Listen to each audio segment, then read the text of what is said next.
film opens at a dockside warehouse in San Francisco, where FBI agents John Crawford and Tom Lone are investigating a criminal gang. The air is thick with tension as the two prepare for what they know will be a dangerous confrontation. John, who is typically disciplined and follows the rules, is seen nervously smoking a cigarette, a habit he doesn't normally have. Tom notices and, concerned for his partner, reminds him that his wife Jenny wouldn't approve of him picking up the habit again. Does Jenny know? The man in my house, Tom. Nicotine's not your problem. It's your oral fixation. He offers John a toothpick to help with the cravings, but John dismisses it, flicking it aside with a laugh. The atmosphere suddenly shifts as the two agents hear a noise nearby, signaling that something has gone wrong. Fully armed and on high alert, they cautiously proceed through the harbor. They've been tracking the Chinese Triads for 2 years, building a case, but now it seems their cover has been blown. As the situation escalates, John notices a bullet casing on the ground with the distinctive symbol of a notorious assassin, Rogue.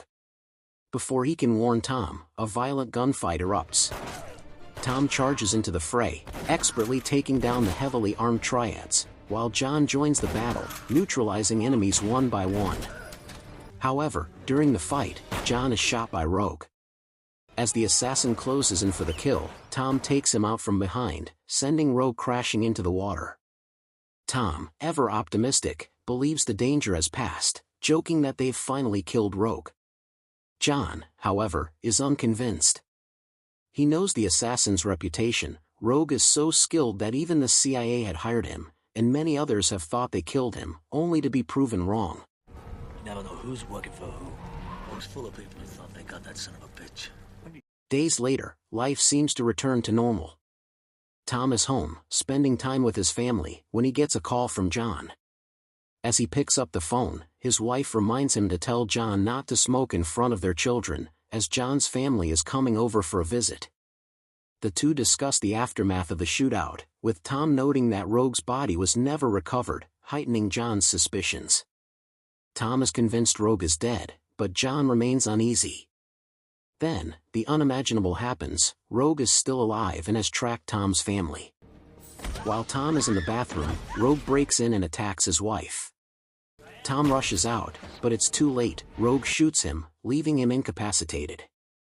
Tom watches helplessly as Rogue coldly murders his wife and daughter. The scene is brutal and merciless. After killing Tom's family, Rogue sets fire to the house and vanishes into the night. John, who was on his way to visit Tom, arrives at the scene to find the house engulfed in flames, with police swarming around. His worst fears are confirmed when he learns that Tom, his wife, and daughter are all dead. Devastated by the sight of the body bags, John is consumed with grief and fury. While searching through the charred remains of the house, he finds a bullet casing, marked with Rogue's signature symbol. Meanwhile, Rogue has become deeply entangled in the criminal underworld, working as a hitman for both the Chinese Triads and the Japanese Yakuza. He plays both sides against each other, orchestrating conflict between the two organizations. In one chilling scene, Rogue enters a Triad-controlled nightclub, moving like a shadow through the crowd, silently taking out guards before confronting a key Triad member. After eliminating the man and his guards, Rogue attaches a bomb to the man's dog, detonating it and completing his mission. The result is a deadly rift between the Triads and the Yakuza. As the body count rises, John's investigation leads him to a shocking revelation: Rogue is no ordinary assassin. He's a man with a hidden past and a personal vendetta. Meanwhile, Rogue cunningly ignites a war between the Triads and the Yakuza in San Francisco.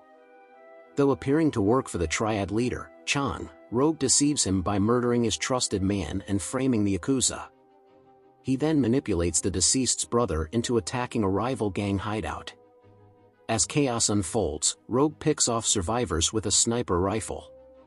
Rogue is an exceptional fighter, a master deceiver, and an expert at vanishing. While working for the Triads, he also secretly serves the Yakuza, eventually assassinating Chang on their orders. However, he spares Chang's wife and daughter, breaking his promise to Shiro, the Yakuza leader. John uncovers that Rogue had undergone plastic surgery to change his identity. He tracks down the surgeon, confirming that Rogue is now operating under the alias Victor Shaw. surveillance captures Rogue saving Chang's family, contradicting his supposed loyalty to the Yakuza. John uses this evidence to lure Shiro to San Francisco with valuable gold horse statues, one real, one fake. Shiro, seeking revenge, orders Rogue tortured, but Rogue escapes, eliminating Shiro's men before detonating a hidden bomb. The explosion spares only Shiro, leading to a final sword fight between the two. Shiro demands to know why Rogue is after him. Rogue cryptically replies that it's because of a murder order. As Shiro struggles to recall which assassination he's referring to, it dawns on him, Tom Lone and his family. Shiro realizes, to his shock, that Rogue is actually Tom Lone. Tom had survived and assumed Rogue's identity after killing the real assassin. Over 3 years, he orchestrated his revenge, methodically eliminating Shiro's allies and saving Shiro for last.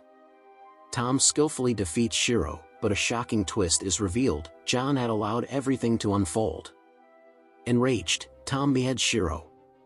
Later, Chang's wife receives a package containing the real gold horse statue and a note from Rogue urging her to make a new life. Meanwhile, Shiro's daughter, now in Japan, receives a similar note, along with a bag containing her father's severed head. Tom arranges a final meeting with John at a location significant to them both. Anticipating a trap, John stations a sniper to take out Rogue. The two engage in a brutal fight. As they face off, Tom reveals his true identity. John recognizes Tom's eyes and, overwhelmed with guilt, apologizes, asking for forgiveness.